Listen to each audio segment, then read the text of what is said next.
राज्यातील शेतकऱ्यांसाठी महत्त्वाच्या आणि ठळक बातम्या. खानदेशात अवकाळी पावसाने केळी, गहू, हरभरा, मका पिकांना मोठा फटका.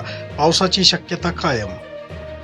पावसामुळे केळी, गहू, हरभरा, मका यासह अन्य पिकांनाही मोठा फटका बसलाय.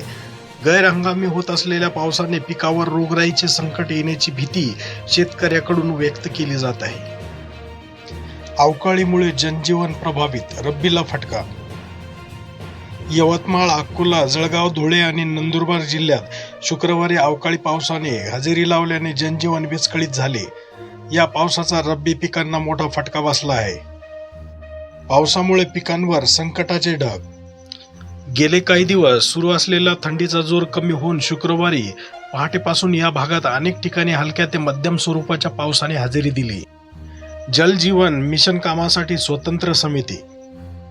जल जीवन मिशन कामांचा स्वतंत्र समितीकडून होणारा आढावा. प्रत्येक घरी नळाद्वारे पाणी पुरवठा करणारी महत्वाकांक्षी योजना जल जीवन मिशन अंतर्गत जिल्ह्यात होत असलेल्या कामांचा प्रगतीचा आढावा घेण्यासाठी एक स्वतंत्र समिती स्थापन करावी. तसेच या समितीने 10 जानेवारीला प्रत्यक्ष गावात जाऊन कामाची सद्यस्थिती पाहावी असे निर्देश जिल्हा विकास समन्वय व संनियंत्रण अर्थात दिशा समितीचे अध्यक्ष खासदार संदीपान भुमरे यांनी आज दिले. ही योजना सर्वसामान्य नागरिकांसाठी अत्यंत महत्त्वाची असल्याने ही कामे अत्यंत पारदर्शी व्हावीत.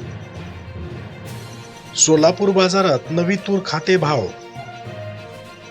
हंगामाच्या अगदी सुरुवातीच्या मुहूर्तालाच तुरीच्या दराने प्रति क्विंटल सरासरी 8,000 रुपयाचा टप्पा ओलांडला आहे. त्यामुळे शेतकऱ्यांची सोलापूर मार्केटला पसंती मिळते आहे. यवतमाळ जिल्ह्यात पीक विम्यासाठी 1.5 लाख अर्ज, शेतकऱ्यांचा मोठा प्रतिसाद.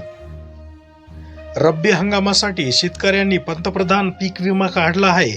1 रुपयात विमा असल्याने मागील वर्षाच्या तुलनेत यंदा जास्त नोंदणी झाली आहे. 10 रुपयामध्ये मेथीच्या 3 जुड्या. शेवगा 500हून 200 रुपये किलो. भाजीपाल्याचे भाव कोसळल्याने श्रीगोंद्यातील शेतकरी अडचणीत. श्रीगोंद्यातील बाजारात भाज्यांचे दर अचानक कोसळल्याने ग्राहक खुश झाला असला तरी उत्पादन खर्चही निघत नसल्याने शेतकरी चिंतेत सापडला आहे. संतोष देशमुखांची हत्या. रेणापुरात आक्रोश मोर्चा. हजारोंचा सहभाग. बीड जिल्ह्यातील मस्साजोगचे सरपंच संतोष देशमुख यांच्या हत्या प्रकरणातील सर्व आरोपींना अटक करण्यात यावी तसेच घटनेतील सूत्रधारांवर खुनाचा गुन्हा दाखल करावा या प्रमुख मागणीसाठी रेणापूर तालुक्यात सकल मराठा समाजाच्या वतीने तहसील कार्यालयावर शुक्रवारी आक्रोश मोर्चा काढण्यात आला. यात हजारो मराठा समाज बांधव सहभागी झाले होते. अंगणवाडी सेविका आणि मदतनीसांच्या मानधनाचे लवकरच होणार वाटप. 2017 रोजी होती मानधनाबाबत बैठक. आगीत 2 शेतकऱ्यांचा 2 एकर ऊस जळून खाक. अचानक लागलेल्या आगीत 2 शेतकऱ्यांचा 2 एकर ऊस जळून खाक झालाय. ही घटना गुरुवारी रात्री आंतरवाली सराटी गावच्या शिवारात घडली असून या घटनेत संबंधित शेतकऱ्याचे 3.5 लाख रुपयाचे नुकसान झाले आहे. कांद्याच्या राखणीसाठी रात्रीची जागल.